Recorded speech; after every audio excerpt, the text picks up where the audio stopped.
Boa noite, turma. Bem-vindos. Boa noite, Thiago.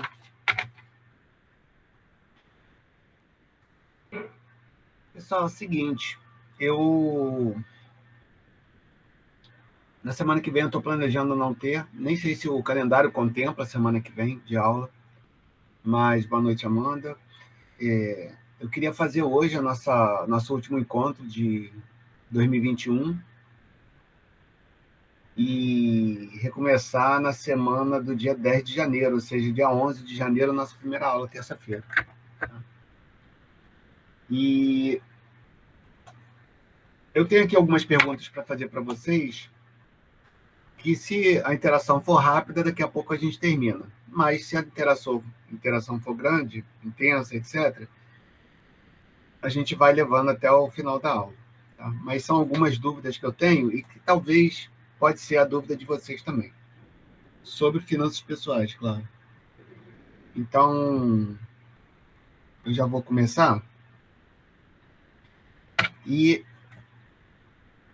eu ia precisar que houvesse algum tipo de interação, seja por escrito ou seja por voz, porque eu precisava saber alguma informação sobre vocês. Tá? Se não estiver funcionando muito, aí eu deixo para uma outra oportunidade, a gente vê se tem alguém com alguma dúvida e a gente termina. Tá? Então, vamos lá. Eu queria hoje falar sobre correlação.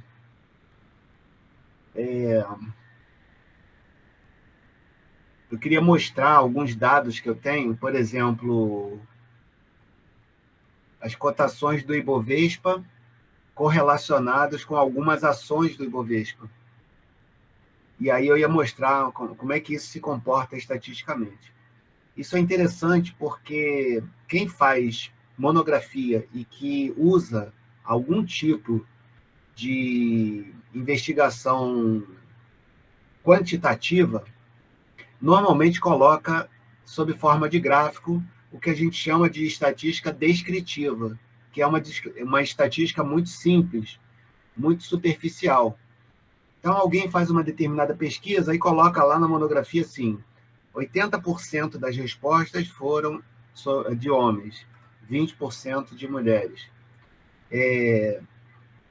Tantos por cento da amostra tem tantos anos, tantos por cento tem tantos anos, tantos por cento.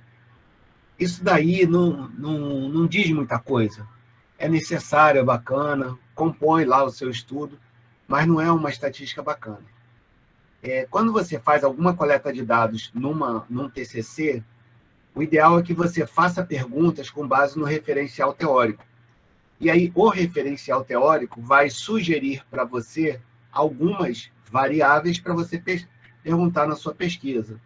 Tá? E aí, a gente já começa a sair um pouco da meiuca que existe, assim, meiuca que eu quero dizer dos trabalhos médios que eu tenho visto que vêm até mim para ser leitor, por exemplo. Então, a maioria desses trabalhos só tem uma estatística descritiva. Seria interessante a gente fazer uma estatística inferencial, ou seja, você tentar supor alguma coisa com base naqueles dados. E uma das maneiras de fazer essa inferência é através da correlação. E o Excel é muito simples de fazer a correlação. É numa fórmula, você coloca dois conjuntos de dados e ele te dá um número que vai de -1 a +1. E aí eu ia pegar alguns números que eu tenho para mostrar para vocês como eu fiz algumas correlações com alguns dados que são aqui do meu dia a dia, de alguns estudos que eu faço, para ver se, de repente, isso iria sugerir algumas ideias para vocês fazerem em monografia, seja na área de finanças pessoais ou não. Mas a tarde foi um pouco corrida, faltou um pouquinho de tempo, e agora, no finalzinho da tarde, eu fui fazer um teste entre dois conjuntos de variáveis e fiz vários testes lá e a fórmula não estava entrando, eu não sei por quê. Tentei resolver pela internet, mas não consegui. Então vai ficar para um outro dia. E eu tenho algumas correlações interessantes para a gente ver. Tá? E aí, não tendo dado isso certo, eu busquei aqui alguns assuntos, é isso que eu queria interagir com vocês. Realmente, para mim, seria interessante se eu tivesse algumas respostas. Se não tiver, eu vou entender, obviamente. Então, a primeira pergunta é o seguinte. Eu tenho uma estratégia... Bom, eu faço parte, eu atendo pessoas relacionadas às finanças pessoais, e é com base nesses atendimentos que hoje já somam mais de 400 atendimentos com mais de 200 pessoas. Então, tem uma grande quantidade de dados, até que na última aula eu mostrei lá endividamento, patrimônio líquido dessas pessoas, para a gente ver como é que os números se comportam ao longo da idade. Tem uma outra coleta que eu fiz para uma palestra para o IBGE, deve ter um mês mais ou menos, e aí eu montei um outro conjunto de dados que eu ainda não fiz a comparação, mas eu queria ver como é que a população do IBGE, eles têm match, né, que eles têm a ver com essa população que eu investigo de mais de 200 pessoas. Então, seria um estudo interessante, que eu queria ver se fazia para mostrar para vocês aqui, não fiz ainda. Bom, tanto nesses atendimentos que eu faço, como nessas palestras que eu fiz no IBGE, visando a fazer lá também os atendimentos, eu sigo uma sequência de assuntos. E a sequência tem 4 pontos. Eles são endividamento, que é o assunto da nossa primeira aula, que terminou agora terça-feira, então endividamento. O segundo é orçamento, o terceiro é investimento, e o quarto é fruição. Fruição vem do verbo fruir, como o professor Simval já falou também, que, aliás, hoje não vai poder participar por estar sentindo dores. A fruição vem da ideia de a gente usufruir, da gente usar o que a gente tiver acumulado ainda em vida. Não acho que faça sentido você juntar dinheiro, por exemplo, juntar o máximo de dinheiro possível e gastar o que der. Então, eu tenho essa sequência: endividamento, orçamento, investimentos e fruição. Essa é a minha pergunta para vocês. Essa sequência parece boa para vocês? Ela deveria contemplar mais itens, além desses 4 que eu estou falando? Endividamento, orçamento, investimentos e fruição. Vou até colocar aqui. Primeiro é endividamento. Segundo é processo orçamentário. O terceiro é poupança e investimentos. E o quarto é fruição. Essa aqui é a palavra aí que pouca gente usa. Essa é a minha proposta de fazer um atendimento com esses 4 itens. Minha pergunta para vocês: parece uma metodologia boa, completa, enxuta? Alguém tem algum comentário para fazer sobre isso? Que poderia falar para mim, para alterar?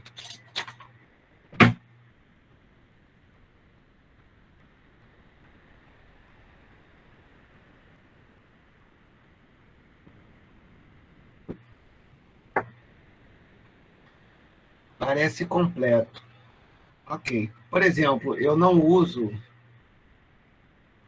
eu não uso imposto de renda, por exemplo. E aí tem duas explicações. Primeiro, por eu não conceber que imposto de renda fosse importante na grandeza desses 4 itens que eu coloquei. Tá? Quando eu formei essa metodologia, eu não concebi isso. Hoje até estou pensando um pouco diferente, e eu estou tentando ver se eu incluo o imposto de renda de alguma forma no orçamento, por exemplo. Uma das categorias seria fazer as previsões de imposto de renda. Tá? Mas a ideia é que eu pegasse assim, os 4 itens de maior importância.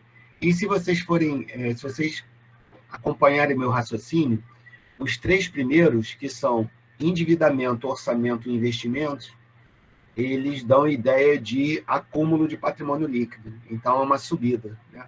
Quando se trata do endividamento, assunto da nossa primeira aula, né, do nosso primeiro assunto agora, que terminou terça-feira, quando você diminui o endividamento, o seu patrimônio líquido aumenta na proporção inversa. Né? Então, a ideia é uma só: fazer o patrimônio líquido aumentar. Então, seria reduzir endividamento com os investimentos. E o orçamento no meio para fazer isso tudo acontecer. E aí, depois que chega uma determinada idade, como a minha, por exemplo, 57 agora, beirando aí 60, 65, idade de aposentadoria da minha geração, iniciar um processo de fruição, como eu estava dizendo, o último, para tentar gastar isso até morrer. Então, pela resposta que eu tive, pela ausência de sugestões, eu estou entendendo que são 4 pontos importantes e interessantes. Estou anotando isso aqui. Segundo, alguém conhece ou já leu o livro Pai Rico, Pai Pobre?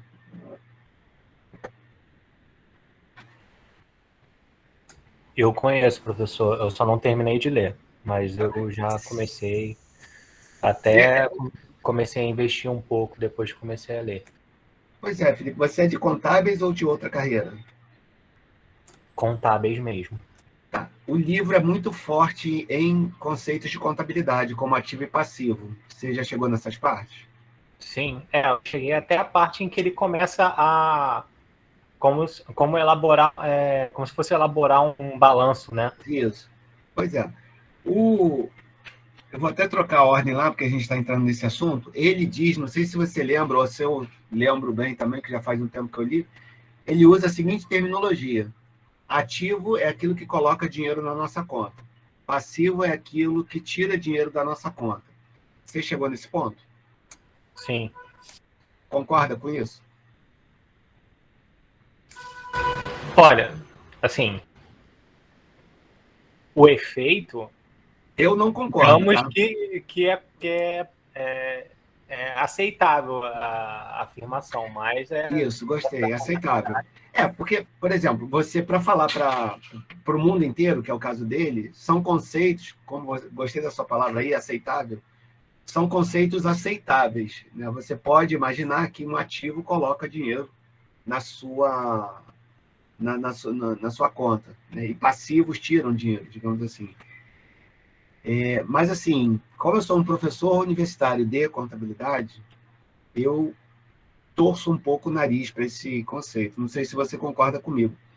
Porque ele de uma certa forma, ele está difundindo um determinado tópico técnico em contabilidade de maneira desvirtuada. Porque ativo não é exatamente o que coloca dinheiro na sua conta. Ativo significa bens e direitos para uso na entidade para gerar receita. Né? Então, por isso que eu não gosto de falar, quando eu estou dando aula, algum tipo de palestra, meus ativos são esses. Eu acho isso esquisito. Então, tem essa noção. Se não me engano, a Sharon, que deu essas ideias. A Sharon é que é a contadora, né? Ele não é contador. A Sharon explicou para ele que o que ele concebia de fluxo de caixa, tanto que a Cash Flow, que é o jogo que ele lançou, ela codificou para ele esse fluxo de caixa de entrada e saída de dinheiro, e lá eles decidiram que ativo é o que faz o fluxo de caixa positivo, né? E o passivo é o fluxo de caixa negativo. Bom, essa é uma ideia que eu acho interessante para divulgação. Inclusive, uma contadora que eu já chamei para vir aqui palestrar para a gente, em turmas anteriores, ela usou essa definição. Né? Passivo tira dinheiro da nossa conta, ativo bota dinheiro e tal. Eu não gosto muito, mas dá para a gente levar. É uma noção que eu torço o nariz, mas dá para passar. Ok. eu acho, Você lembra? professor, Hã? desculpa, Não, fala aí. desculpa, assim. Não, era só porque, assim, no meu ver, ele tentou passar da forma mais didática possível, né? E Pois aí, é. né, os conceitos de ativo e passivo na contabilidade, para quem não está acostumado, acaba que podem gerar uma certa confusão ou a pessoa não captar direito. Então, acho que, assim, ele simplificou, vamos dizer, de uma forma até meio esdrúxula mesmo, né? Mas com a intenção de fazer o entendimento, né, o mais fácil possível. Pois é, porque ele fala, por exemplo, quando você compra um apartamento e acha que esse apartamento é um ativo, e ele diz, não é, porque você está pagando, então ele está tirando dinheiro da sua conta. E, então, assim, se alguém usa esse livro e decide gostar de contabilidade para estudar, em algum momento ele vai ter que falar, tá, então não é bem assim. Bom, isso é o que eu acho. Mas Concordo com você, eu acho que pode ter sido uma linguagem mais para atingir a maior parte das pessoas. Se ele fosse mais detalhista, a maior parte das pessoas provavelmente iriam torcer o nariz, aí não iam pegar o conceito. Mas a gente tem que ter um pouco de ressalva, né, com relação a isso. Às vezes a pessoa fala assim, eu gosto de comprar patrimônio com meu dinheiro. Né? Usa esse termo, eu gosto de comprar patrimônio. Querendo dizer, eu gosto de comprar bens e direitos, sei lá. E eu acho que é uma coisa errada, principalmente para quem estudou contabilidade, falar comprar patrimônio.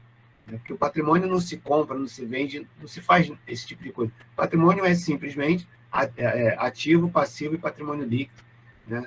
Para aquela equação patrimonial.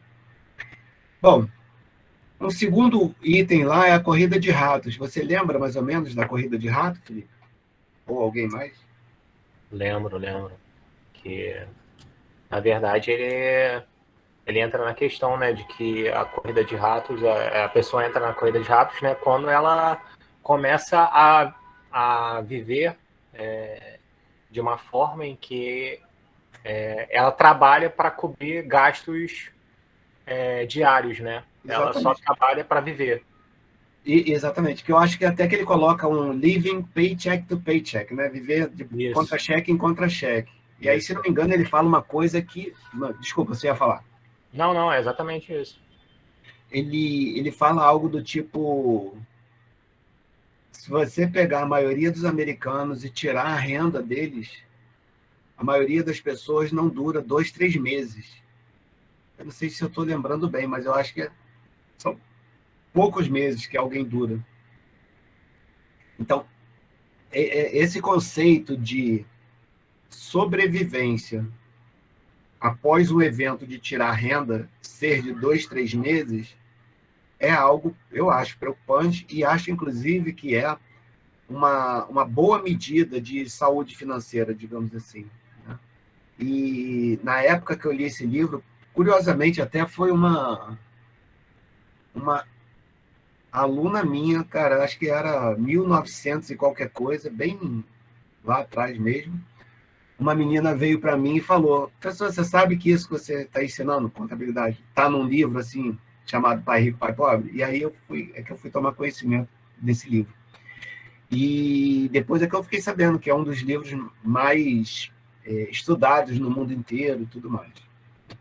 Então, esse conceito de corrida de ratos eu acho interessante.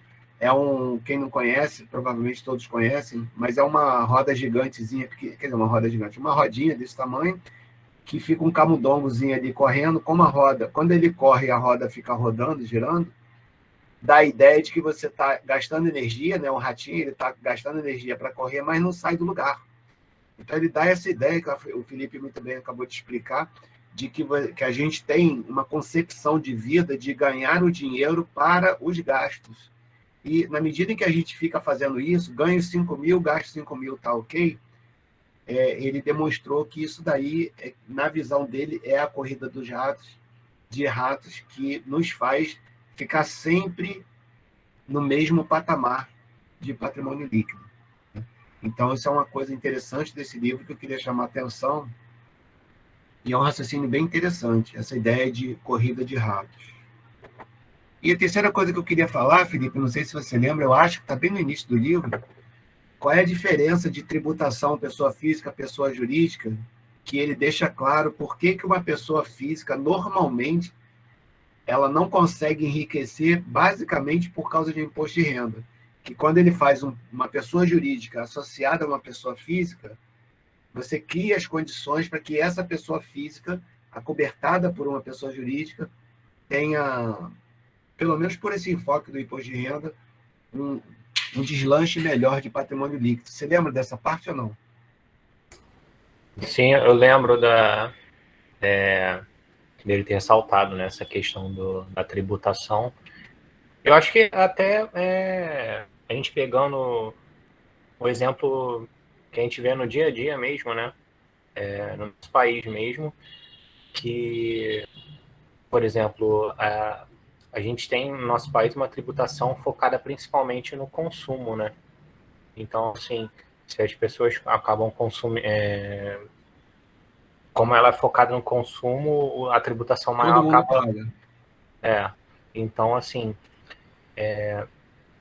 a pessoa que não acaba não conseguindo acumular ativos, né? E aí, devido a essa acumulação de ativos, não abre uma PJ, ela acaba tendo uma tributação maior do que uma pessoa que, de repente, recorre a esse, entre aspas, artifício, né? O raciocínio que eu lembro e que eu posso dizer que nesse ponto desse livro, quer dizer, essa menina ter chamado a minha atenção para esse livro me abriu digamos assim, um campo que eu não explorava até então, que era a leitura desses livros, né? O Pai Rico, Pai Pobre foi o primeiro livro que eu li nesse sentido. Aliás, não foi o primeiro, não, foi o segundo. O primeiro foi Seu Futuro Financeiro. Quando chegou nessa parte do imposto de renda, por ser professor de contabilidade e lembrar dessa questão da tributação que ele falou, achei muito lógico, assim, muito escancaradamente correto, e eu falei assim, como é que eu não tinha percebido isso antes? Que ele fala o seguinte, pessoa física, qual é a tributação, imposto de renda? E aí, no caso, ele fez referência só ao imposto de renda, e por isso que você falou muito bem que ele não trata nesse livro, mas que também é uma parte importante, essa parte de tributos indiretos, eu acho, né, que vem pelo consumo, mas ele fez referência ao imposto de renda. E aí ele colocou uma equação simples. Pessoa física, tributação do imposto de renda. Renda menos imposto igual gastos possíveis. Então, se você ganha 10 mil e é tributado em 2 mil, isso já vem descontado na fonte, você já gasta, você tem um limite de gasto, você ganha 10, mas você já sabe que o seu limite é 8. E aí, em outro vídeo, eu achei uma coisa interessante, que, considerando algumas questões da tributação lá nos Estados Unidos, onde você não é tributado na fonte, mas recebe o dinheiro de onde você vai tirar o imposto de renda que tem que recolher no mês seguinte, por exemplo, ele diz que o teu orçamento precisa refletir esse passivo, digamos assim, de R$100 que entra na sua conta. Ele até deixou isso claro, não Pai Rico, Pai Pobre, esse outro vídeo. Entram R$100 na sua conta, você gasta os R$100, mas você tem que saber que os R$100 não são seus. O que é seu é esse 100 menos a parte do imposto de renda. Né? Então, isso é muito óbvio, mas é por isso que as pessoas se enrolam com o fluxo de caixa, porque gastam 100, porque recebe 100 e gasta 100 achando que é renda, e aí no mês seguinte você vai ter que pagar referente ao mês anterior, sei lá, 12, 15, 18, 20, 25 reais dos 100 que você recebeu no mês passado, então vai acabar, você, por competência do mês anterior, você vai fazer um fluxo de caixa no mês seguinte, e aí começa uma série de problemas, começam vários problemas que advêm desse fluxo de caixa, digamos, cambaleante. Então, voltando para a fórmula, pessoa física, renda menos imposto igual gasto que você pode ter. Contas assim rápidas, né? 10 menos 2, 8. Já a pessoa jurídica é renda menos um monte de despesas. Imposto de renda, como é receita menos despesa, o imposto de renda vai ficando cada vez menor. Até chegar ao ponto de você fazer, por exemplo, renda 10, despesas 10, lucro 0. Né? Então, ele falou, a pessoa tem que abrir uma pessoa jurídica, e aí é claro que eu estou falando aqui, eu não entendo de tributação, mas isso já me pareceu muito claro lá quando eu li. Você tem regras tributáveis bem diferentes, Brasil e Estados Unidos, e nos Estados Unidos parece que é muito mais simples você ter uma PJ, de modo que essa PJ possa bancar para você determinados gastos, de modo que você possa, por exemplo, ter facilmente a sua casa, o que você gasta dentro da sua casa, o seu carro, tudo comprado pela sua PJ, fazendo com que esses valores sejam abatidos da renda que essa PJ tem, e praticamente você não paga imposto de renda, ou paga bem menos do que se tivesse a mesma equação da pessoa física. E aí, com base nisso, tem até um ditadozinho que é interessante.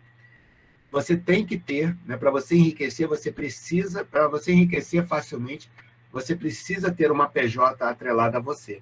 E aí, você tem que raciocinar o seguinte: a PJ tem que ter riqueza, não você. Você tem que ser uma pessoa pobre.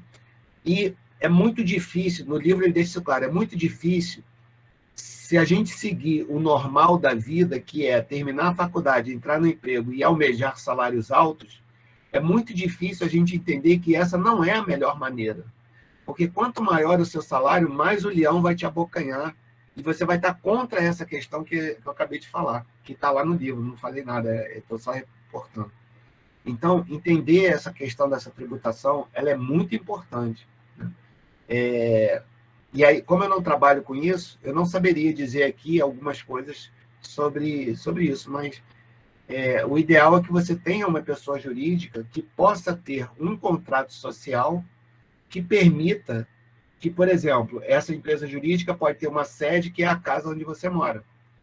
Essa pessoa jurídica pode ter uma conta de energia elétrica para bancar os gastos de energia elétrica do proprietário da empresa. Isso está lá no contrato social. Essa pessoa jurídica pode ter um carro cuja depreciação seja uma despesa da pessoa jurídica.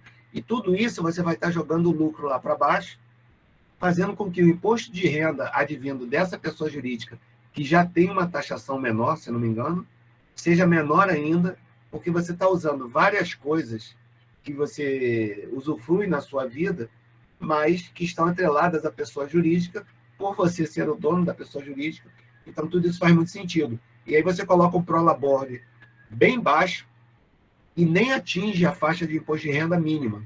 Então, você tem lá, juridicamente, a sua renda, né, uma renda baixa, que aí você não chama a atenção da Receita com o imposto de renda e faz todos esses gastos serem contrapostos às receitas da empresa, fazendo com que esses gastos atendam você e atendam também a empresa no sentido de reduzir o imposto de renda. Tudo isso está lá no livro Pai Rico, Pai Pobre. Quem não leu, eu sugiro ler. Talvez seja até fácil de encontrar aí versão de PDF gratuita na internet. Alguém quer fazer algum comentário? Ou eu falei alguma besteira, alguma coisa assim? Podemos ir para o próximo item. Professor, não sei se ainda não é nessa minha, mas, tipo, como seria essa questão de abrir PJ? Seria, tipo, você teria que ter uma ideia de realmente de empreendedorismo ou você ia começar a prestar serviço como PJ? Então, Olivia, eu lembro que ele falou, ele deixou uma parte do livro bem claro, bem específica em relação a isso que você está falando, que as pessoas não têm ideia de como é uma empresa e acham que ela tem que ter um imóvel, tem que ter uma estrutura, não sei o quê. Aí ele falou, não, a minha empresa, eu até visualizei, a minha empresa está aqui dentro dessa pasta, ó. Ele sinalizou no livro que ele teria aquela pasta de arquivo, ele falou, a minha empresa está dentro de uma pasta dentro do meu arquivo. Então, digamos, eu não lembro qual era a empresa de que ele estava falando. Eu lembro que na minha época, eu tenho uma idade próxima da dele, um pouco abaixo, e eu lembro que na minha juventude ele inventou um produto que foi famoso no mundo inteiro, que era uma carteira de dinheiro que flutuava na água. Ele era surfista, gostava dessas coisas, né? Então você vai surfar, leva a sua carteira, se por acaso ela cair, ela vai ficar boiando na água. E eu lembro que isso foi muito comum. Então, foi um produto que ele inventou lá e ganhou muito dinheiro com isso. Então, assim, o grande lance seria você entender que atividade você poderia exercer que fosse o mais simples possível, mas que permitisse a você, pessoa física, ser o controlador dessa empresa e fazer com que o estatuto dessa empresa permita que, por exemplo, vamos supor que você mora de aluguel, e aí você diz que aquela sua empresa funciona naquele endereço. E você faz com que o estatuto tire da receita que essa empresa vai ter o aluguel para o proprietário, que é você no caso. Tá? Como faz isso é uma questão legal. E ele deixa muito claro, Lívia, turma, que contadores e advogados têm que ser dois grandes parceiros da pessoa que quer enriquecer. Tá? Então, por exemplo, eu sou um contador que não só eu não gosto de lidar com imposto de renda, como realmente não sei imposto de renda. Tá? Isso me deixa mais tranquilo, porque eu vivo mais feliz, eu não tenho estresse de ter que saber imposto de renda. Mas eu perco oportunidades não só de orientar pessoas, mas também de usufruir, para mim, algum tipo de benefício. Então, eu acho que para responder a sua pergunta seria isso. Que tipo de empresa você poderia abrir, que poderia ser uma prestação de serviço, por exemplo, que vocês devem conhecer a professora Márcia, lá do nosso departamento. Eu lembro que eu estive conversando com ela uma vez, ela falou que se tivesse uma empresa, seria uma empresa de serviço, porque é onde se incide menos imposto, porque você não lida com ICMS, IPI, esse tipo de coisa. Só tem o ISS, né? É uma incidência menor, digamos assim. Então, você teria que ter a ideia de ter algum tipo de prestação de serviço, se é que essa linha está correta, entendeu? E você não precisa efetivamente assim, ter um fluxo de receita muito grande que justifique isso. Mas, sei lá, digamos, você quer abrir um escritório de contabilidade, você abre uma PJ nesse sentido e faz com que essa empresa tenha o seu carro, pague o aluguel onde você mora, e isso daí tudo você usa para bater o imposto, para bater do lucro dessa empresa e aí pagar a PJ menos imposto. E aí você não precisa ter renda no seu nome alta, de modo que você não precisa ter incidência de imposto de renda sobre a sua renda, né? E você acaba fazendo isso que eu falei no tópico anterior aqui. A empresa é que tem que ter lucro, a empresa é que tem que ter faturamento. Você, pessoa física, você tem que ser, aos olhos da Receita, uma pessoa pobre, sem bens, né? Então, seria mais ou menos isso. Agora, o ideal é que a gente tivesse uma investigação nesse sentido, né? Como ele sugere aqui, a gente tem que ter um advogado tributarista que entenda disso para poder nos orientar. Normalmente, quem gerencia um escritório de contabilidade tem uma boa ideia sobre isso. Como eu nunca tive trabalhando em escritório, então eu não sei o que pode ser feito, mas você pode ver, as pessoas que têm escritório de contabilidade, os prolabores dela normalmente são bem baixos, justamente por isso. Não sei se eu respondi. Não, eu entendo, é porque a questão que ele fala, não sei se eu estou entendendo assim, se alguém discorda, mas seria de todo mundo virar freelancer, de você abrir uma PJ e você prestar serviço, enfim, e você virar, tipo, não ter esse tipo de emprego que tá cada vez, assim, né, a tendência é sempre diminuir carteira assinada, esse tipo de coisa, e você virar freelancer. Tipo, autorização. Não vejo problema. Por exemplo, eu não poderia, porque eu sou funcionário público, digamos assim. Eu até poderia ter uma participação, por exemplo, eu poderia fazer uma PJ no nome da minha esposa, entrar na cota com até 10% ou 1%, eu não lembro disso, né? E fazer todo esse esquema para a família, digamos, né? Mas, por exemplo, eu sou fotógrafo, né? Eu gosto de fazer fotografia.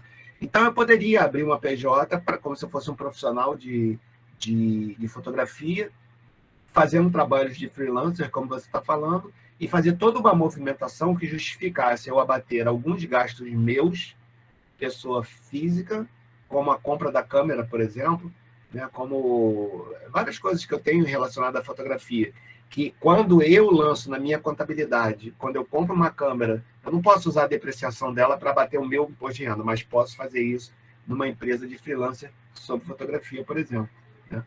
Então, só que o grande lance, assim, isso aqui no papo que a gente está tendo, realmente, como eu não sou especialista, e estou supondo que não tem especialista também, aí assistindo a apresentação, a gente não vai ter alguma ideia maravilhosa aqui, mas alguns eventos nesse sentido são para isso, né? Então, é o que ele fala, a gente tem que ter um bom contato, um advogado que entenda de tributos, e um bom contato, um contador que entenda também dessa parte, dessa ligação entre o profissional do direito, que é o advogado, né, com a nossa empresa, né, através das contas, daí o contador. Eu acho que seria isso. Então, se encaixa assim no freelance, como você está falando. Bom, isso daí, pessoal, quando eu li, década de 1990, isso fez muito sentido para mim. Tá? Tanto que dessa percepção evoluiu um raciocínio de que eu tinha que ter uma PJ, eu vim abrir, eu fiz muito esforço para abrir uma cafeteria, mas por questões de fluxo de caixa, de algumas questões mesmo do empreendedorismo, eu fracassei com uma dívida enorme. Tá? Mas a proposta era interessante, porque a ideia é que essa cafeteria, até porque ela era bem próxima aqui da minha casa, parte dos ativos dessa empresa seria, por exemplo, a compra desse apartamento meu que eu moro aqui, entendeu? Eu já tiraria ele do meu nome, digamos assim. Faria parte dos ativos lá da empresa. Então, eu tinha isso mais ou menos em mente. Só que eu não soube empreender e também fiz um empreendimento com um capital inicial altíssimo, o que é uma besteira muito grande, né? Você tem que começar bem devagarzinho. Bom, eu recomendo isso, a leitura desse livro. Ele tem esses tópicos aí de contabilidade com os quais eu não concordo muito, justamente por ser um professor de contabilidade, mas, como o Felipe falou, eu acho que a gente pode entender isso como uma metodologia de tornar os termos mais, não exatamente mais atraentes, mas menos problemáticos de serem entendidos.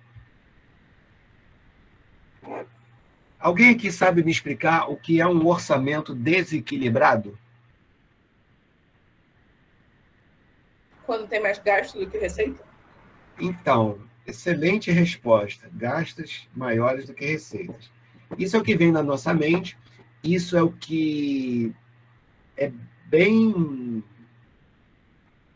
lógico, digamos assim, da gente tirar dessa frase, mas eu queria discordar de você, Lívia, assim, considerando um debate assim, para que a gente possa ver o ponto de vista da outra pessoa. Você realmente concorda com essa afirmação que você fez, ou foi algo que veio na sua cabeça em função do que a gente ouve falar? Eu acho que é um pouco dos dois. Eu acho que a gente ouve muito falar isso, mas para mim faz sentido. Faz sentido para você. Então, eu vou te falar uma abordagem que vai um pouco contra o que você está falando, e eu queria a sua opinião e de quem mais puder participar, que eu estou achando muito bacana isso que está acontecendo aqui agora. Professor. Vou dar mais. Oi? Oi, professor. Amanda. Oi, Amanda. Eu posso discordar da opinião dela? Claro, é para isso que a gente está aqui agora. Porque, no meu ponto de vista, o orçamento desequilibrado não necessariamente ele tenha que ter mais gastos do que... Na verdade, eu acho que o orçamento desequilibrado é quando você faz uma previsão, né, uma previsão mal feita. Ah, tá. Não necessariamente com um gasto maior do que... Muitas vezes você pode fazer um orçamento enorme, com muito dinheiro sobrando, e você não usar nem um terço daquilo. Então, você trabalha com orçamento, Amanda? Na verdade, eu trabalhei um tempo, hoje em dia não mais. Então, se eu tivesse feito, não sei se você está aqui desde o início, que eu tentei fazer um estudozinho sobre correlação para mostrar, e um dos pontos que eu ia mostrar era o meu orçamento que eu fiz no ano passado para esse ano, para Light e Naturgy. Ficou, assim, previsão e real quase na mesma reta, uma quase em cima da outra, certinho. Porque tem muito a ver com o que você está falando, né? O meu real foi muito próximo do meu previsto. Eu usei estatística e foi bem dentro do que você está falando. Bom, vê se eu entendi. A sua discordância é que a questão do equilíbrio ou desequilíbrio não necessariamente é pela diferença de receita com gasto, mas com diferença entre previsto e real.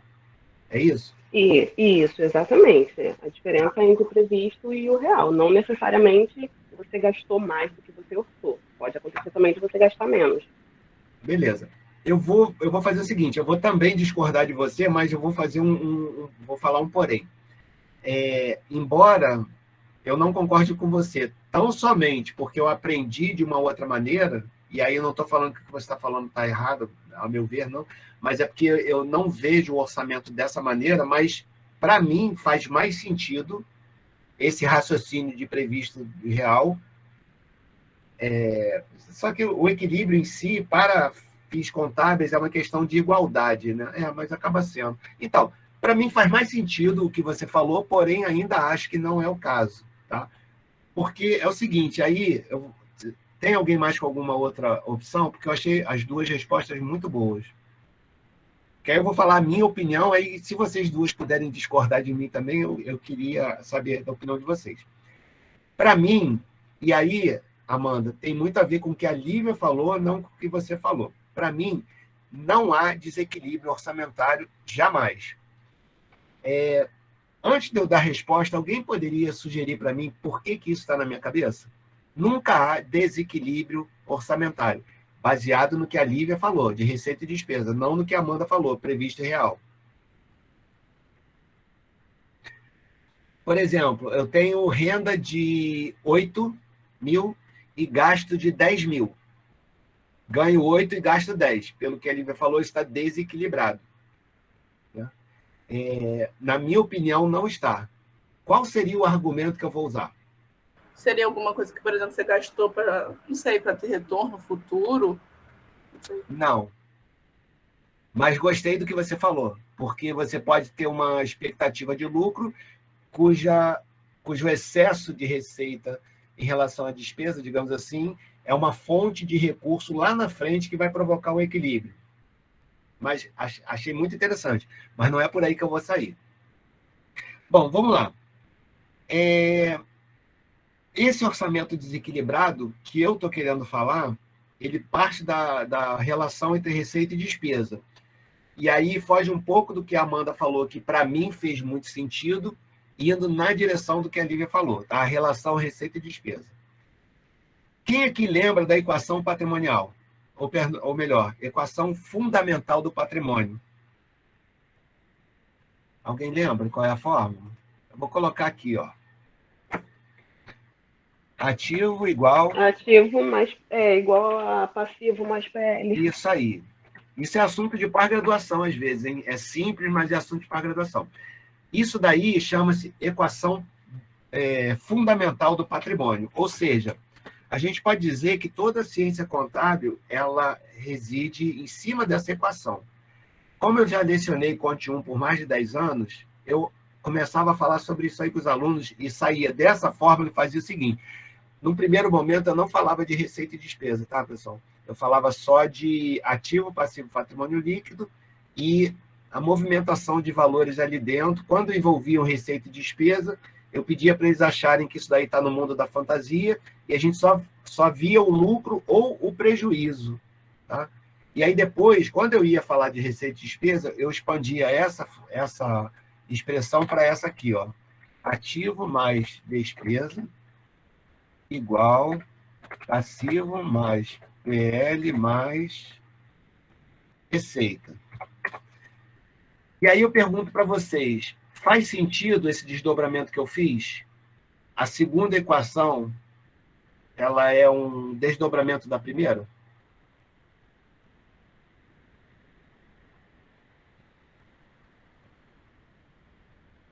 Para mim faz sentido.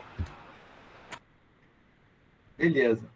Eu vou colocar uma terceira equação que agora eu acho que a gente fecha no sentido de que faz sentido. Olha, aplicações de recursos igual origem de recursos. Se a gente for ver, aplicação na primeira equação é o próprio ativo e na segunda equação são os ativos e as despesas. Então, bateu. No caso das origens, passivo e patrimônio líquido são origem de recurso, atende, e passivo, PL e receita são origem de recursos.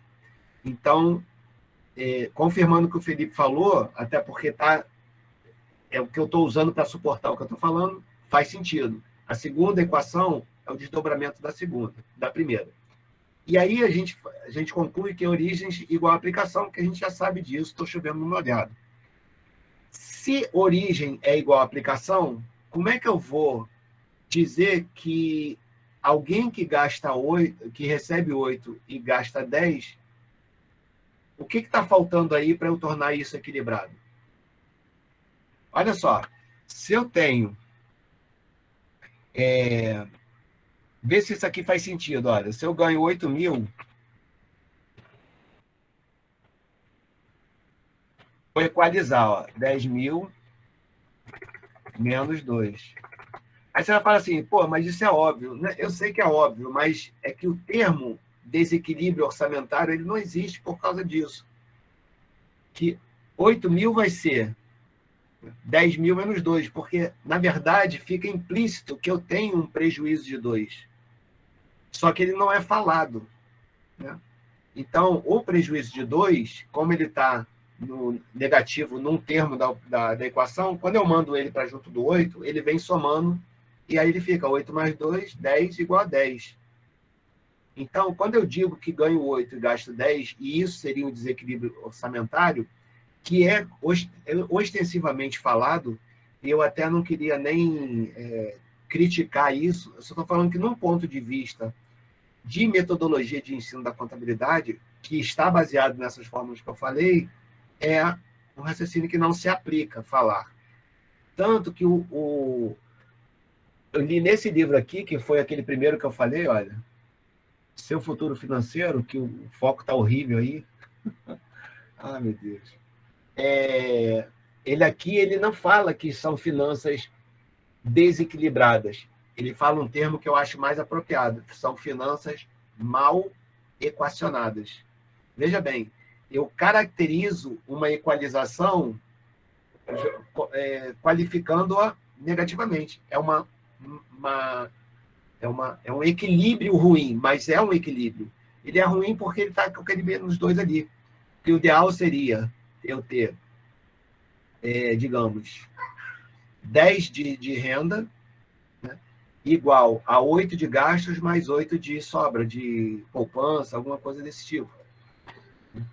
Então, Lívia, eu convenci você ou não? Não. Beleza, deixa eu te falar. Conhece o Luiz Lins, professor? Conheço, de auditoria. Ele também me criticou isso daí. Falou, Luiz, você tá doido. Então, tá. Mas é como eu percebo isso, tá? E, Amanda, o que você falou também faz, na minha opinião, faz mais sentido, tá? Mas como eu vejo essas variações favoráveis e desfavoráveis do orçamento por uma outra ótica, aí eu não enquadrei muito o que você falou com a questão do desequilíbrio, mas achei interessante, está até aqui anotado, para eu desenvolver depois. Então, só uma curiosidade que eu queria falar para vocês. Chegando aí nossas férias. Pergunta para a turma, tá?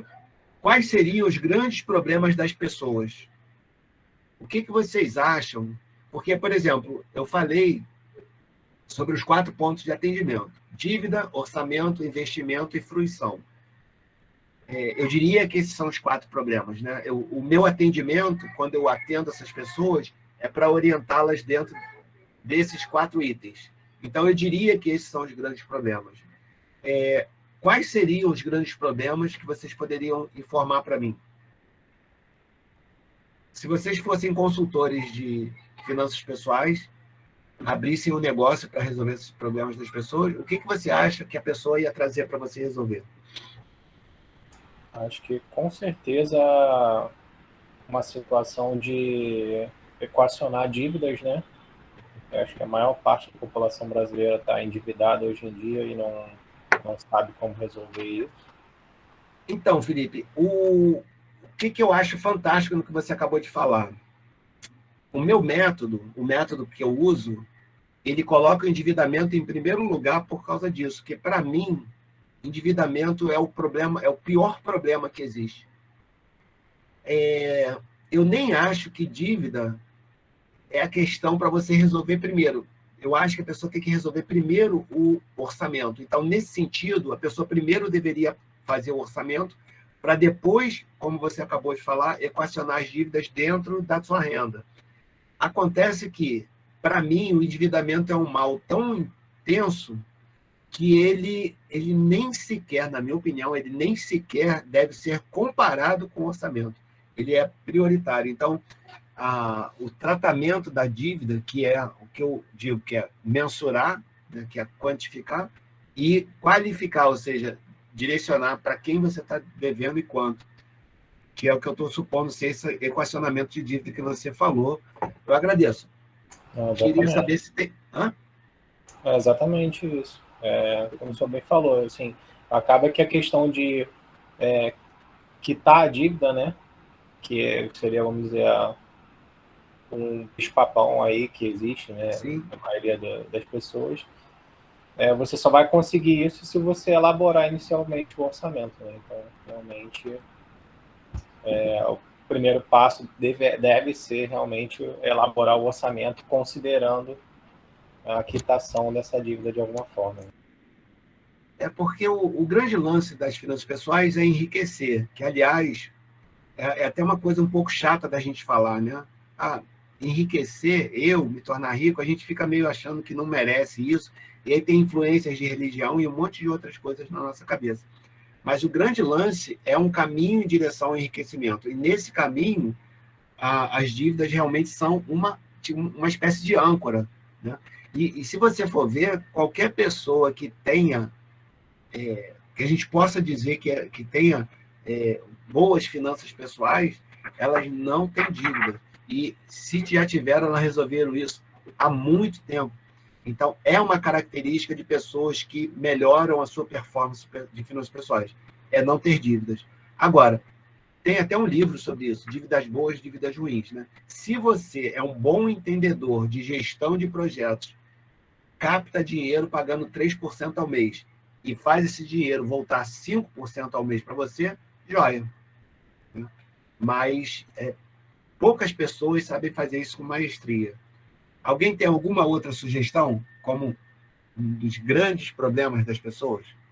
Eu não sei se está tão a ver com essa questão, mas eu pensei na questão do consumo, do mau hábito de consumo excessivo, que está atrelado também com o endividamento, né? Mas eu acho que é um grande empecilho também para poder enriquecer.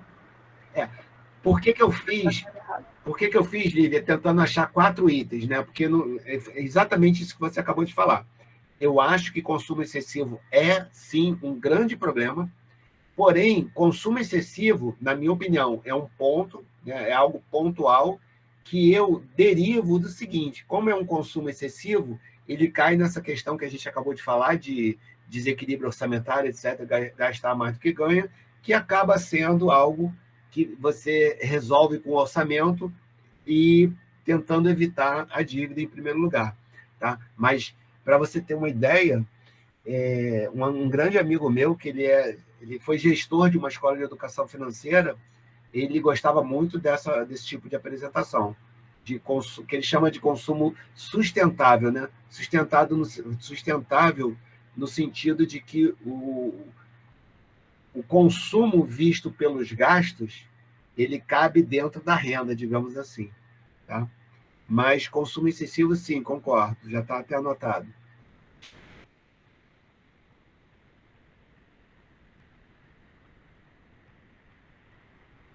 Alguém mais?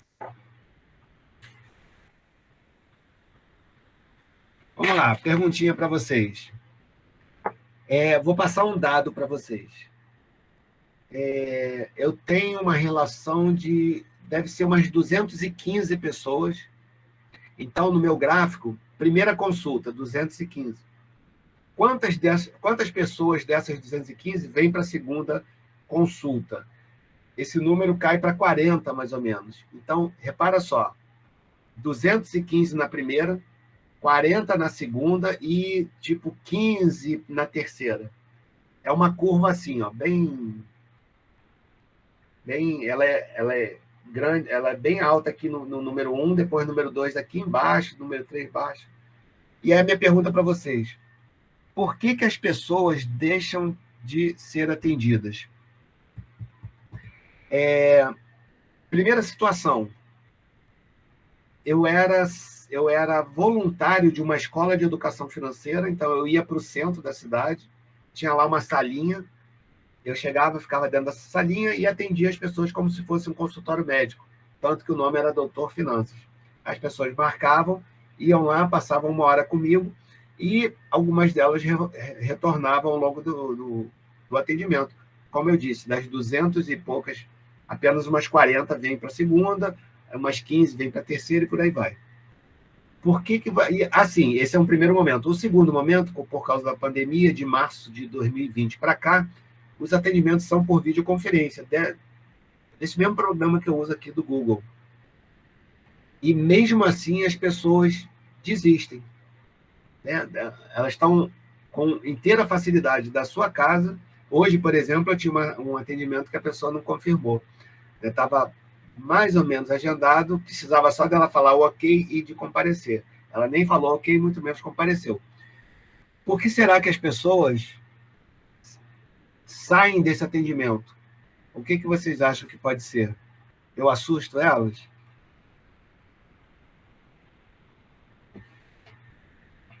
Imagino que elas vão ter que se dispor a fazer certos ajustes na... Então, mas será que para essas pessoas fazer esses ajustes, você está falando, é difícil demais psicologicamente? Eu acho que tem duas razões. Ou é difícil, ela não vai fazer, porque é chato, não vai ser feito, ou porque ela achou que uma foi necessário para ela aprender, que agora ela vai tocar. Não sei quanto de informação é passado, mas às vezes ela achou que era o suficiente. Pensei nessas duas questões. Eu não entendi a segunda parte, Lívia. Ela achou, talvez, que o primeiro atendimento fosse suficiente para ela. Tá, entendi. Tá. Pode ser também.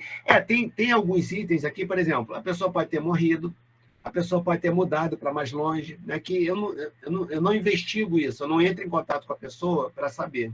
Né?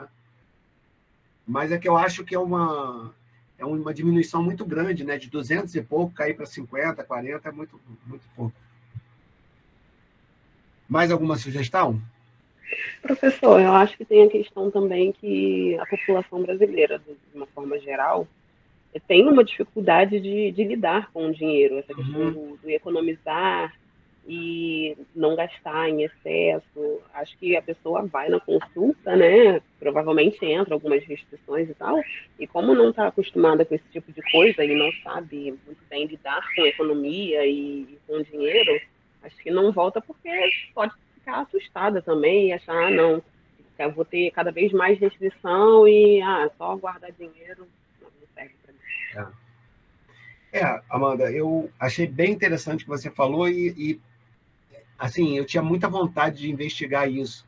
Já passou pela minha cabeça, por exemplo, entrar em contato com essas pessoas, pedir a elas autorização e deixar os e-mails com vocês, né, para vocês entrarem em contato, tentar conversar com as pessoas, fazer disso um trabalho de semestre, né? Tentar identificar por que as pessoas não retornam. E aí, se eu soubesse das variáveis, né, se a gente conseguisse conduzir um trabalho desse e eu tivesse uma quantidade de variáveis objetivamente detectadas, né, 70% acha isso, 40% acha aquilo, talvez, considerando essas variáveis nos atendimentos, fazendo uma segunda avaliação, aquela curva melhorasse. Né? Então, essa é uma curiosidade que eu tenho. Mas beleza. Chato, ser suficiente, dificuldade para enfrentar os problemas.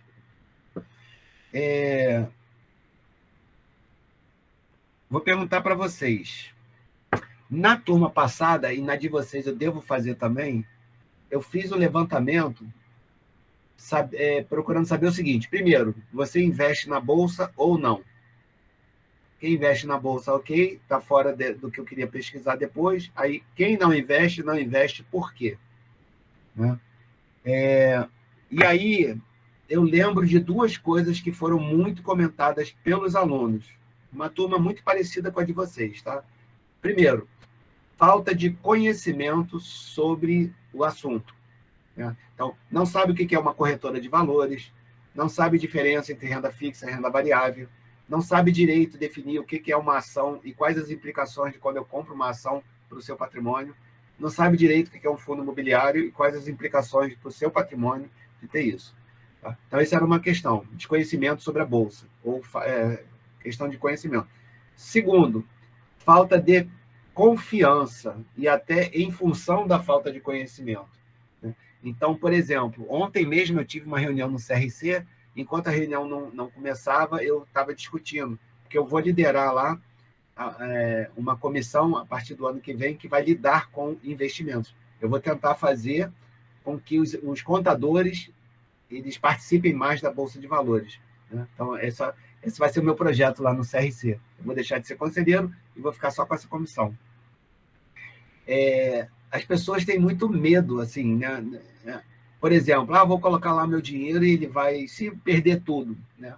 Então, a pessoa não sabe direito o que é esse perder tudo. Por exemplo, na época da pandemia, em fevereiro do ano passado, por exemplo, eu tinha em torno de 100 mil numa determinada corretora.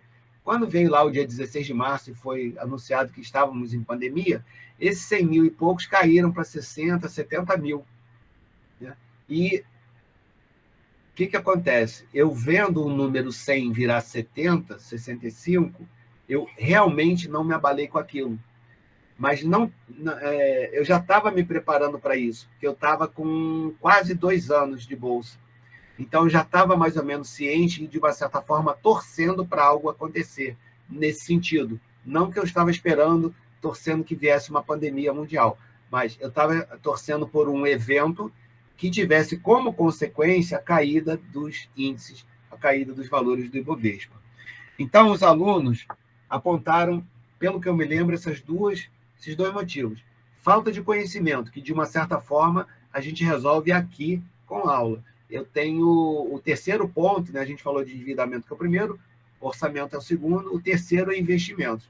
Lá eu devo falar como investe na Bolsa, traz gente de fora para falar. Então, falta de conhecimento. E falta de confiança, que pode vir também pela falta de conhecimento.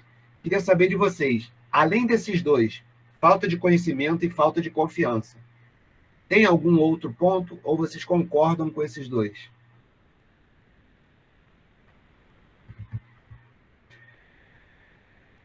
Ou nenhuma das respostas assim, eu não sei. Eu concordo, mas pode ter, não tanto, né? Mas talvez falta de perfil. Tem um perfil. Lívia, excelente. Eu estava num evento do CRC mesmo, conversando com um amigo que eu tenho lá dentro. E aí eu estava falando, eu não entendo por que as pessoas não vão para a Bolsa. Aí ele falou isso que você falou e eu passei a ver de uma maneira diferente. Quando você falou agora, eu me lembrei. Falou assim, Luiz, a Bolsa não é para todo mundo. Né? Você pode explicar de tudo quanto é maneira, tal, não sei o que, acompanhar, e a pessoa não pega isso. Então, perfil, questão de perfil, joia. E aí não adianta insistir. Tem algumas pessoas que eu falo, cara, compra fundo imobiliário, rende muito mais do que renda fixa. A pessoa simplesmente não quer. Tem muito medo do questão cair. Então, além do conhecimento, mais confiança e perfil, alguma outra? Tá vendo? Vocês estão me ensinando um monte de coisa hoje. O que eu tinha perguntado aqui, que vem disso que a gente está discutindo, é como fazer com que as pessoas vão para a Bolsa de Valores. Mas aí, como a Lia falou, se o perfil da pessoa não é o caso. Se a pessoa não tem conhecimento, consequentemente não tem confiança, como é que vai fazer? E aí, por exemplo, eu como educador financeiro, eu percebo isso, o que eu faço? Eu deixo para lá? Ou eu tento uma outra forma? Isso é algo que me angustia.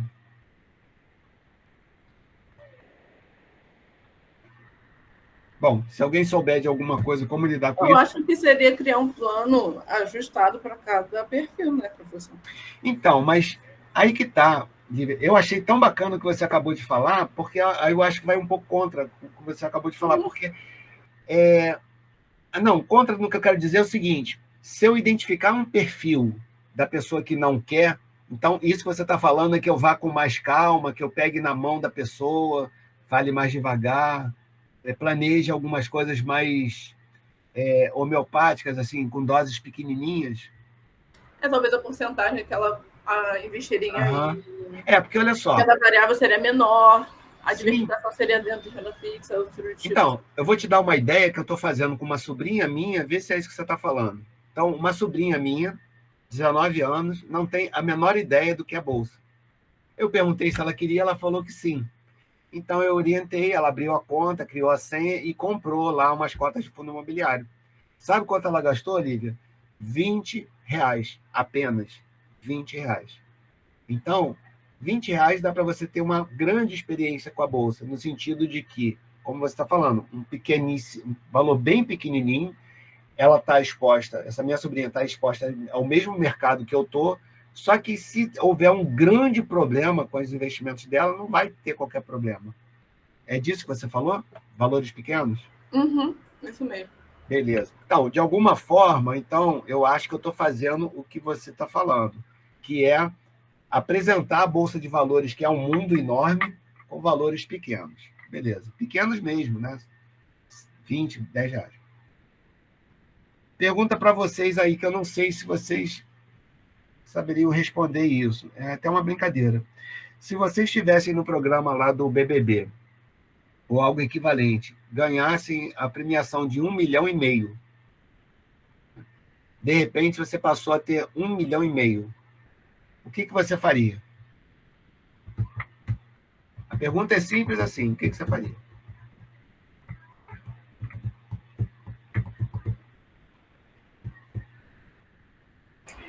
Eu, honestamente, uma parte eu desfrutaria, né? Uma pequena parte ali, e o resto eu acho que eu ia investir mesmo.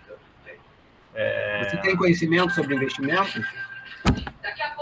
Então, professor, eu conheço, assim, bem pouco, na verdade. Eu comecei a ler um pouco durante a pandemia, né? Sobre investimentos, ação, fundo de investimento imobiliário, essas coisas. Mas eu acho que, com o que eu sei, eu conseguiria investir alguma coisa minimamente ali, para não perder muito dinheiro. E aí teria mais tranquilidade para aprender mais justamente sobre investimentos, né? E fazer eu acho interessante essa pergunta, assim. Vamos supor que uma pessoa, não foi essa a sua resposta, mas vamos supor que fosse, eu sei zero de investimento. Eu acho que algo prudente seria colocar, por exemplo, qualquer um investe por cadeira de poupança, só ir lá na Caixa Econômica nesse dia, abre uma poupança e coloca lá dentro. Daí a um mês ela vai te dar aquele rendimento, nesse um mês você vê o que você tem para fazer. Né? Mas, por exemplo, você falou uma coisa que eu achei interessante, ele ia pegar algo, uma parte para fazer consumo para mim. Que parte seria essa, mais ou menos? Porcentagem ou valor?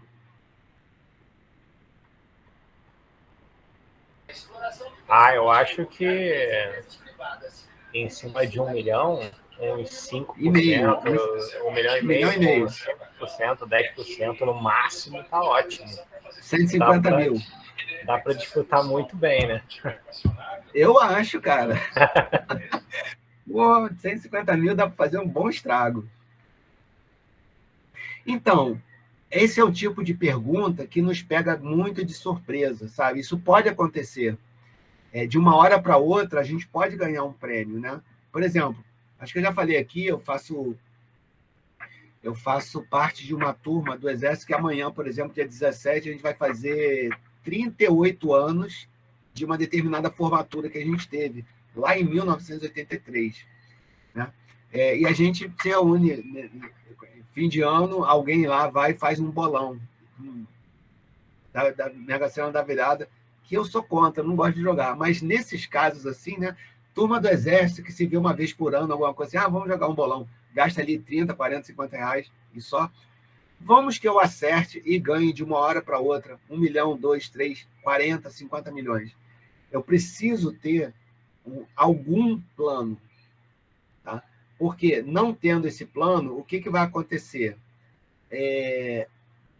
Eu mostrei aqueles vídeos aqui, né, das pessoas que enriquecem assim, de uma hora para outra, e existe um gasto absurdamente desproporcional para amigos. Então, essa festa que o Felipe está falando aí de 150 mil reais, muito provavelmente ele iria planejar 150, mas iria gastar 500, 400, 300, 200, E para ele não ia fazer muita diferença mesmo. Ah, tudo bem, tudo bem.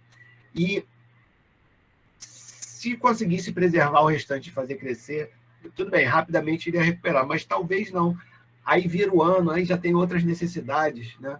Aí o Felipe já não gosta mais da família dele, já separa, já casa de novo, aí já não gosta do... Ah, deixou o saco, separa de novo. Então, a gente passa a ter um enquadramento de vida muito diferente de uma hora para outra. A gente precisa estar minimamente preparado para uma sorte grande dessa. E a gente não está. Tá? A não ser, obviamente, que a gente tenha já uma certa reflexão. Poxa, se eu ganhar, de repente, 1 milhão, 5 milhões, 10 milhões, o que eu faria com esse dinheiro? Tá? É uma coisa que eu acho que a gente deveria pensar.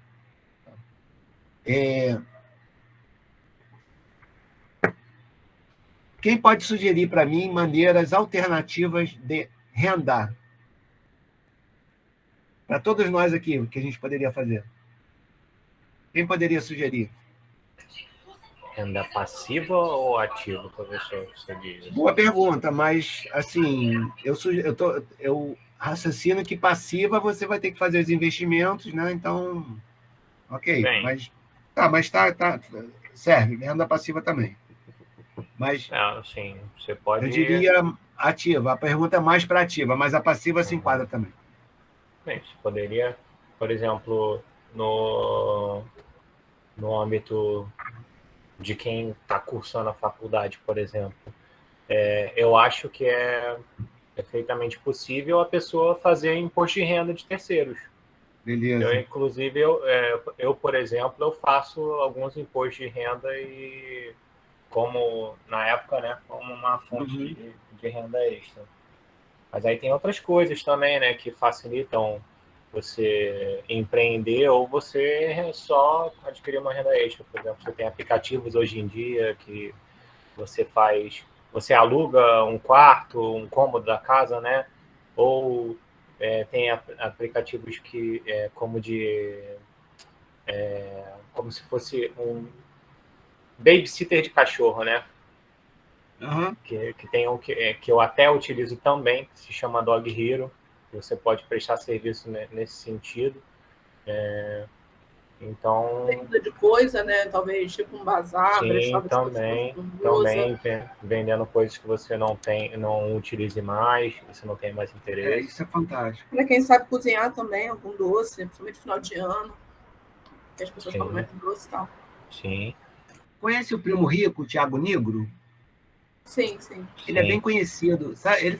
De vez em quando eu vejo alguns vídeos dele, ele falava o seguinte, ele tinha lá o trabalho dele normal e ele trabalhava como bartender, alguma coisa assim, às noites, 3, 4 noites por semana, e aí ele fazia, na época, R$1.000 a mais, simplesmente porque ele saía do trabalho, em vez de ir para casa, ele passava no bar, ficava lá atendendo e depois ia para casa. Então, eu achei essa postura interessante, né? Assim, você está com a mente direcionada assim, o que eu posso gerar de renda? Então, a Lívia falou, né? Vender coisas em casa. Hoje mesmo eu falei aqui, é razoavelmente fácil você se desfazer de coisas que você não queira mais pela internet. Mas tem coisas assim bem absurdas, né? Absurdas no sentido de que a gente às vezes não pensa sobre isso. Vender cabelo, por exemplo, né? Participar de pesquisas. Então, alguém paga para você simplesmente para você responder questionários ou testar sites, coisas assim bem tranquilas de fazer. E existe uma maneira de pesquisar sobre isso, né? Se você for no YouTube... Vender cabelo não é tão fácil não, professor. O cabelo tem que ser natural, tem que ser grande. Não, o meu... Alguém como eu, por exemplo, já era também, né? Mas, assim, às vezes a pessoa está com o cabelo grande e vai mudar de corte, alguma coisa, e não imagina que talvez aquilo tenha um bom dinheiro aí para ser recebido, né? Eu acho que eu cheguei a comentar na última aula, tem lugares que pagam para você morar lá, só que é uma vida, assim, aos olhos de um jovem, por exemplo, que quer balada, é uma coisa meio complexa. Mas, aos olhos de alguém como eu, já beirando a aposentadoria, talvez não seja tão ruim assim. Ou como eu estou vivendo, como eu estou deixando de ser conselheiro no CRC agora, em dezembro, né? Eu tenho paz, se não me engano, eu tenho compromisso só na semana que vem mais. Mas é algo que me deixa muito estressado, até porque, como é um trabalho voluntário, eu não ganho dinheiro, mas eu ocupo um cargo de vice-presidência, ou seja, eu fico muito estressado com isso. Então, depois de um período desse muito puxado, uma das coisas que eu mais queria é para ir para o Alasca, por exemplo, ficar dentro de uma casa, passar 4 meses sem sair de casa, né? E ainda receber por isso, só para ficar vendo televisão. Olha só que coisa bacana. Então, tem alguns lugares, né? Tem lugares na Suíça, na Itália, na Espanha. Eu acho que Portugal são lugares assim muito isolados que eles querem que você vá para lá com uma família. Então, de repente, se você for com esposa ou marido, ou 1, 2, 3 filhos, quanto mais filhos você levar, mais dinheiro você recebe. Aí você ganha subsídio do governo para construir casa, ganha o terreno, ganha um monte de coisas. Então, tem um lugar bem no meio do Oceano Atlântico, não vou lembrar agora qual é a ilha. Mas é uma ilha assim, tem lá 400 pessoas morando lá. E aí, para você ter uma ideia, o único acesso é de barco e leva quase uma semana para você chegar. Então, assim, são lugares que tem muito subsídio para você morar, né? E também não sei questão de visto, se pode, se não pode, de alguns países e tudo mais. Mas, às vezes, a gente deixa de considerar esse tipo de coisa. Então, como conseguir renda? Isso é uma coisa interessante que a gente deveria correr atrás também. Como a gente já está acabando, eu vou fazer a última pergunta. E depois eu vou explorar isso. Eu não queria que vocês me respondessem um valor. Vou fazer uma pergunta, não é o valor que eu quero. Eu queria saber qual é a metodologia para calcular esse número. Quanto dinheiro a gente ganha na vida? Como é que eu respondo essa pergunta? Eu realmente não sei. Eu queria ver. Eu tenho uma metodologia na cabeça. Quer dizer, eu tenho um número. Eu vou falar para vocês esse número. Eu queria saber se isso cai numa pergunta para vocês, num teste, alguma coisa. Como é que você responderia?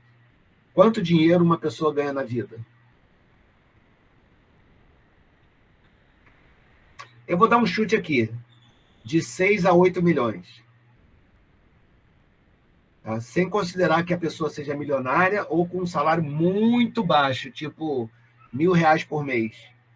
E fica nesse R$1.000 por mês, um salário mínimo, o resto da vida, digamos.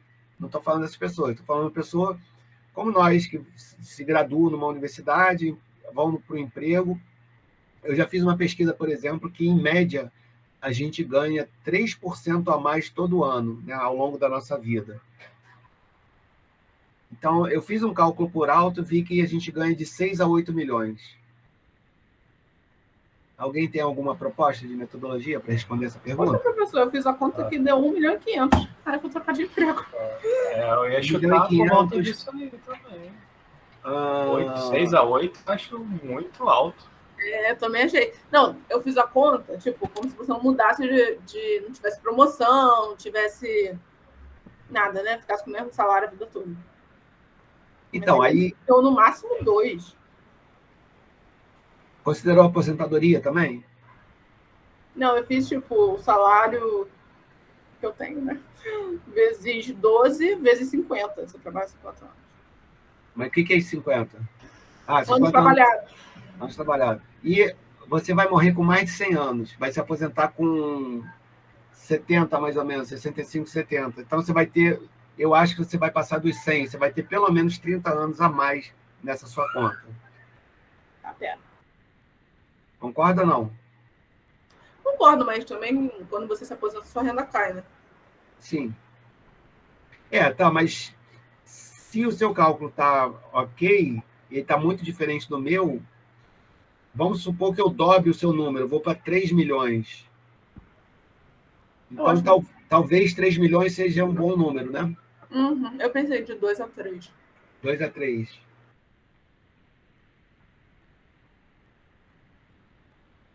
Então tá.